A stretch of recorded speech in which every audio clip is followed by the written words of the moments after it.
Alergi adalah suatu bentuk reaksi sistem kekebalan tubuh kita terhadap sesuatu yang dianggap berbahaya. Benda asing yang masuk ke dalam tubuh atau menyentuh walaupun sebenarnya tidak berbahaya. Ini bisa berupa substansi yang masuk atau bersentuhan dengan tubuh. Yang masuk itu bisa masuk ke mulut, bisa masuk hidung, bisa masuk mata, bisa masuk telinga. Jadi atau bersentuhan tuh ya kalau misalnya kesenggol gitu. Tapi harap tidak ada yang alergi dengan sesama manusia ya. Karena waktu alergi sama dia, udah alerginya bukan Caligara tapi deg-degan. Iya, oke. Nah ini dia, ini gambarannya. Ketika kita membayangkan bahwa ini adalah bagian tubuh kita ya Bapak Ibu. Nah, ketika ada alergi masuk, itu ada sel tubuh kita namanya sel beta. Ya, sel beta menangkap misalnya ini debu, menangkap gitu. Waduh, ada sesuatu nih. Nah, kemudian ini plasma, sel plasma mengeluarkan imunoglobulin E. Tidak hanya mereka saja yang heboh gitu ya, karena ada sel-sel yang lain terus akhirnya mereka keluar. Ada namanya selmas. Selmas itu seperti giant, tentara yang besar, lalu dia menangkap imunoglobulin. Imunoglobulin E meningkat, maka akan membuat reaksi dari selmas ini mengeluarkan histamin. Nah, biasanya orang-orang yang alergi ketika diperiksa darahnya imunoglobulin E-nya tinggi. Itu adalah tanda dari orang yang punya alergi. Nah, kemudian setelah itu ini ada substansi kecil-kecil ini dikeluarkan, yaitu akhirnya mengeluarkan namanya histamin.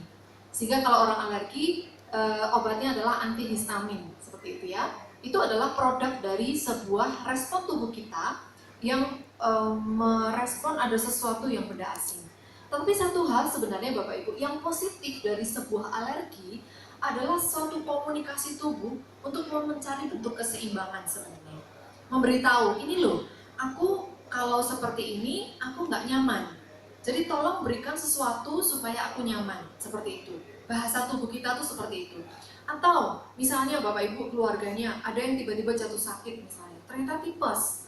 Nah setelah diperiksa tipes, kan harus istirahat.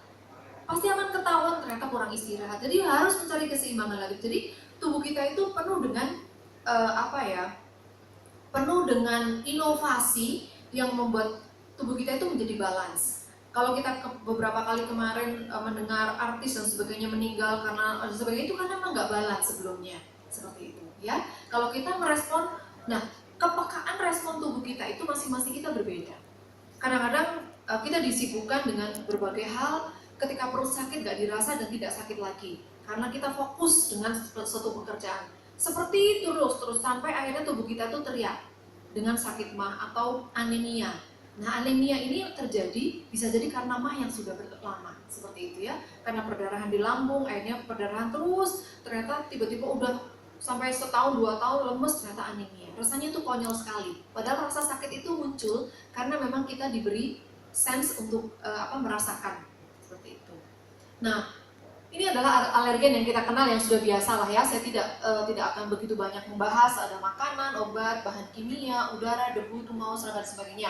Inilah gambarnya saya ambil, ada asap rokok, ada jamur dan sebagainya. Nah, pemicu alergi atau saya mengambil gambar ini ternyata bisa menjadi pemicu asma. Ya, kadang-kadang orang yang tertawa terbahak-bahak pun juga bisa langsung sesak begitu kan. Itu menjadi pemicu juga. Nah, kita membahas alergi yang ringan, maksudnya bukan yang shock anafilaktik gitu ya, bukan yang mematikan, karena kalau sudah mematikan itu sudah, tapi perlu kita mengetahui gejala-gejalanya. Ya. Nah ini ada makanan-makanan yang disinyalir bisa menjadi penyebab alergi anak-anak, misalnya seperti coklat, madu atau polen seperti itu ya, ada juga seperti itu. Lalu kacang, kedelai, tomat, telur, udang, keju dan kepiting disinyalir banyak bisa menjadi pemicu alergi untuk anak-anak. Nah ini lebih beragam lagi. Stres juga bisa menyebabkan alergi. Alergi itu bukan hanya sekedar kaligata gitu ya, tetapi tadi ya ada pilek, batuk, sesek seperti itu. Gatalnya itu bukan hanya kaligata besar-besar, tapi kadang-kadang meletus-meletus kecil-kecil, radang merah seperti itu ya. Nah ini adalah polusi, kemarahan, stres, binatang, olahraga pun juga bisa menyebabkan alergi. Misalnya kadang-kadang kalau saya ajak anak saya jalan pagi, dia nggak siap kuat dingin. Sebenarnya bukan karena olahraganya, tapi karena udaranya. Kemudian serbuk sari bunga ya, ini padahal bunga ini bagus sekali nih Bu. Ini namanya dandelion atau di Indonesia namanya jombang. Di Amerika banyak sekali obat anti kanker ini. Tetapi serbuknya bisa menyebabkan alergi, apa namanya, serangga dan sebagainya ya. Nah ini ada di sekitar kita. Nah ini bisa menyebabkan asma. Nah ini kalau alergi kulit, kosmetik juga bisa, deterjen, ada yang nggak bisa cuci tangan, itu sudah lagu lama lah ya, karena banyak orang yang alergi seperti itu. Nah manifestasinya bisa gatal, batuk, bersin, pilek, sesak nafas, kali gatal, shock, gelisah, mata berair dan merah. Ini dia. Nah ini sangat tidak mengenakan, seperti ini, garuk-garuk sebelah kanan yang kiri gatal gitu ya, ke atas yang bawah gatal, aduh menyiksa sekali. Kalau kita pernah merasakan rasanya, kalau bisa jangan sampai anak-anak kita kena.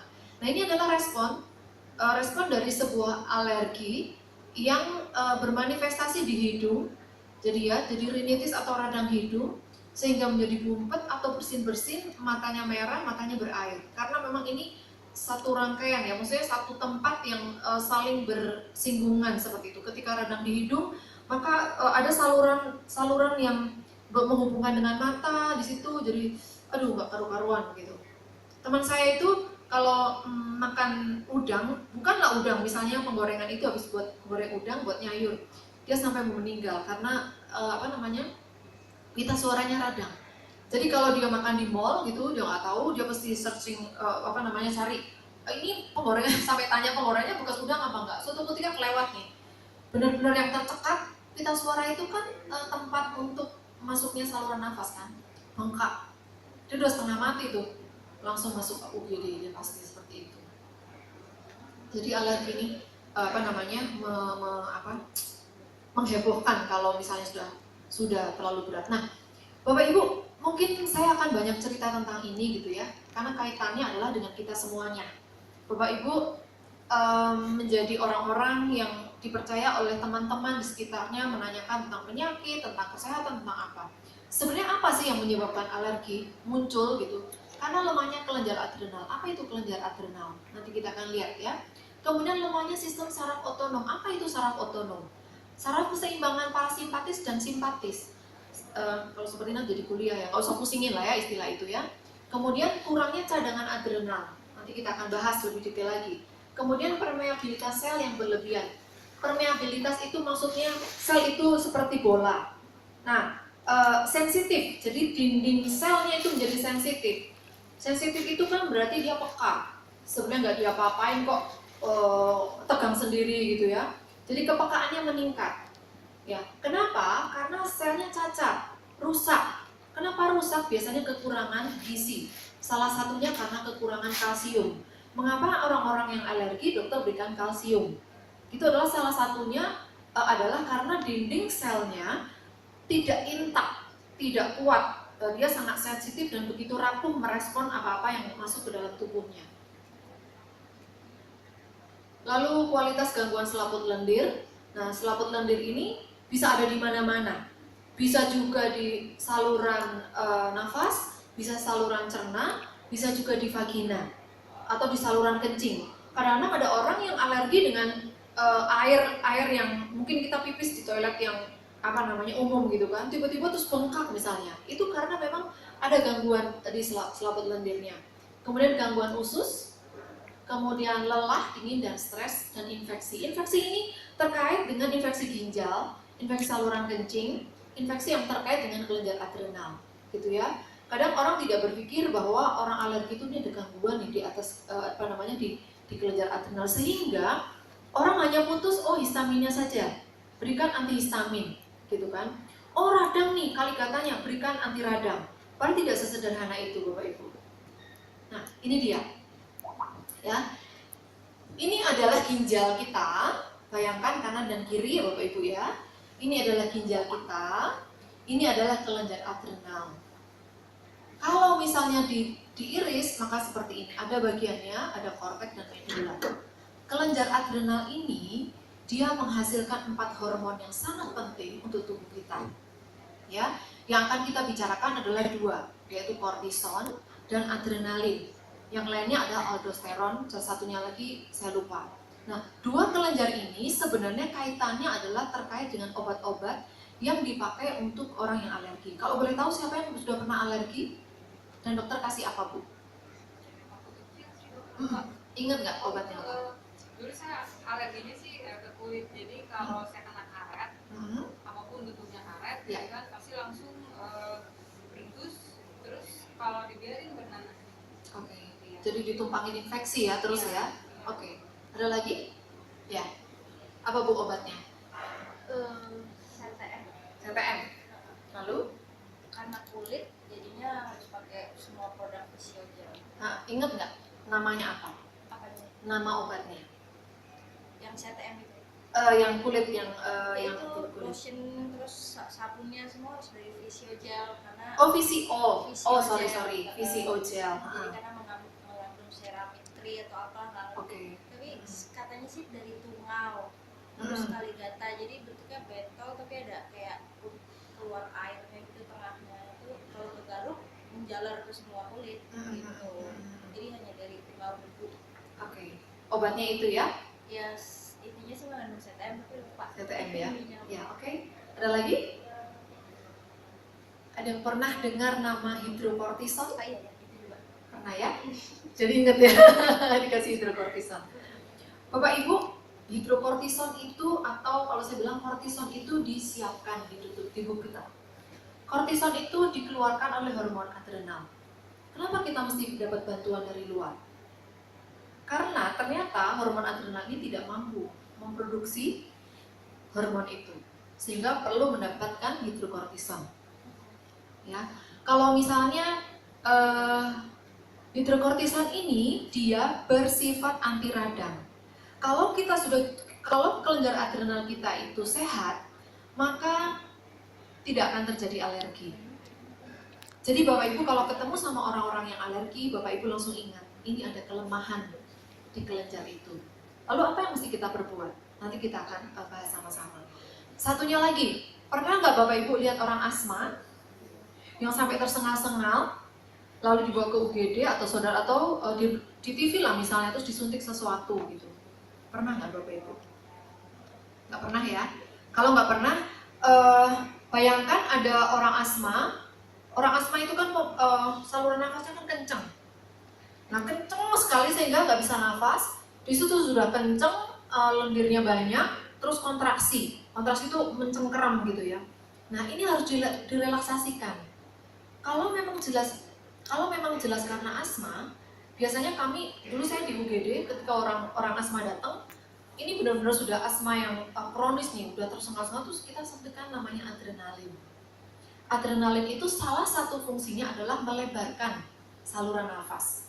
Sering dengar dong ya adrenalin ya. Nah, adrenalin itu dari mana harusnya? Adrenalin kita itu berasal dari kelenjar adrenal, namanya itu adrenal. Artinya sebenarnya orang-orang yang alergi itu ada gangguan di kelenjar adrenalnya, di pabriknya. Nah, kecuali itu ada juga penyebabnya adalah kecuali kelenjar adrenal ada ketidakseimbangan saraf. Tadi saya mengatakan ya, ada saraf simpatik, ada saraf parasimpatik.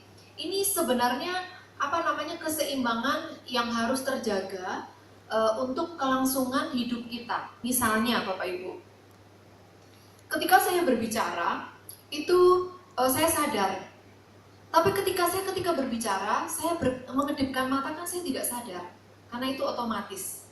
Kalau saya tidak kedip mata, mungkin mata saya akan menjadi kering, seperti itu misalnya.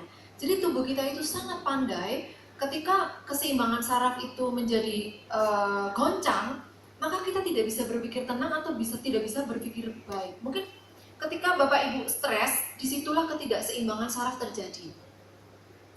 Kalau sibuk sekali, anaknya tanya, "Mama, kemarin bukuku ditaruh di mana ya?" gitu. Terus mamanya nggak bisa jawab, padahal dengar, karena dia konsentrasinya berbeda, sehingga kewaspadaannya itu turun. Nah disitulah terjadi gangguan saraf-saraf otonom di dalam tubuh kita. Kenapa? Sekarang hubungannya apa dengan alergi? Alergi itu komunikasi antar sel yang misalnya di sini alergi, kemudian di sini kelenjar adrenal itu nggak ada atau melambat sekali, sehingga ketika dia mengatakan aku ada benda asing nih, tolong dong keluarkan adrenalin, kortisol dan sebagainya, nggak ada nih saraf yang kasih tahu ke kelenjar adrenal, adrenal tolong dong keluarin kortisol nih, ada benda asing yang masuk. Padahal normalnya bisa.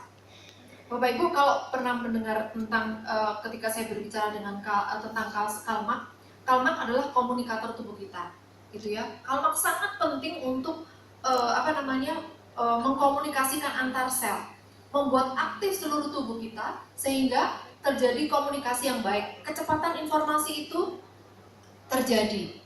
Ketika komunikasi ini lambat, maka di sini akan terjadi pembengkakan, mungkin saluran nafas di sini menjadi bengkak dan sesek dan sebagainya karena tidak ada komunikasi yang baik. Nah, seringkali secara medis potong kompas, radang tadi saya mengatakan berikan anti radang, gatal karena histamin berikan antihistamin seperti itu. Kemudian pembuluh darahnya mencengkeram, suntik adrenalin. Tidak memikirkan bagaimana ini kok semuanya jadi berkurang produksinya. Maka disinilah biang keladinya, gitu ya. Nah, bagaimana mendiagnosanya? Biasanya tes pada kulit untuk mengetahui apa sih penyebabnya, seperti itu. Ya kalau misalnya dites gitu ya, aduh nggak enak sekali, seperti debu tungau dan sebagainya. Ini seperti debu kuda, kucing, anjing dan sebagainya. Ada histamin, ada kalau misalnya makanan apa gitu ada, sehingga kelihatan nanti kalau misalnya dalam waktu 3-5 menit lebih dari 1 cm berarti dia alergi itu. Apa yang dilakukan? Ya sudah nggak usah makan begitu misalnya. Nah, pengambilan darah ini sekali lagi tadi saya mengatakan bahwa salah satu ciri orang yang memiliki alergi adalah imunoglobulinnya tinggi, imunoglobulin E-nya tinggi, atau misalnya menunjukkan ada infeksi di mana seperti itu sehingga melemahkan kelenjar adrenal. Nah, Bapak Ibu, saya membedakan 3 tulisan di atas, 3 kalimat di atas dan di bawah. Ini adalah secara konvensional. Antihistamin, obat semprot kortikosteroid misalnya ya, untuk alergi atau asma misalnya dekongestan. Kalau misalnya kulit berarti oles gitu ya, krim seperti itu. Antihistamin juga begitu, dekongestan itu melonggarkan hidung seperti itu. Nah, ini adalah secara konvensional atau secara medis. Ini tetap harus dilakukan kalau urgent, Bapak Ibu. Jadi kalau misalnya seperti tadi teman saya yang alergi udang terus mau mati, ya nggak mungkin terus, oh ibu harus makan kalsium, enggak, harus langsung diberikan darurat, harus diberikan. Sehingga saya mengatakan bahwa kita mesti tahu bahwa kapan dia alerginya dahsyat gitu ya, misalnya sampai muntah-muntah, makan sesuatu sampai muntah-muntah, sampai sesek, cepat-cepat dibawa ke rumah sakit. Nah, kemudian apa yang dilakukan selanjutnya adalah meningkatkan vitalitas. Kenapa?